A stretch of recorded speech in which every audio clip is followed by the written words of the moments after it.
एका गावात एक गरीब कुंभार राहत होता। तो मडकी बनवून उदरनिर्वाह करत असे।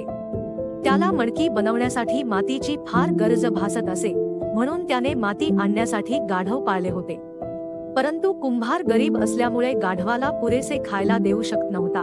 एक दिवस कुंभार जंगलातून जात असताना त्याला एक वाघ उपाशी झोपलेला दिसतो। कुंभार त्याचा जवळ जातो, पाहतो तर तो वाघ मेलेला असतो। त्याला एक युक्ती सुचते।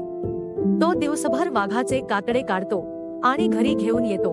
रात्री कुंभार वाघाचे कातडे गाढवाच्या पाठीवर टाकतो आणि गाढवाच्या कानात सांगतो, जा आणि शेतक्यांच्या शेतामधील पीक रात्रभर खा, ते तुला वाघ समजतील।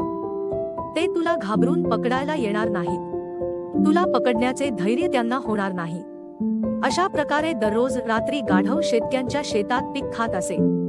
एका रात्री गाढव शेतक्यांच्या शेतामधील पीक खाण्यात मग्न होते। त्याच वेळी त्याने गाढविणीच्या ओरडण्याचा आवाज केला। लगेचच तो देखील किंचाळून प्रतिसाद देऊ लागला। सर्व शेतक्यांना खरा प्रकार समजला। ते शेतकरी गाढवाला चोप देतात। आपण जे नाही ते दाखवायला गेल्यामुळे गाढवाने मार खाल्ला। तात्पर्य: अति शहाणा त्याचा बैल रिकामा।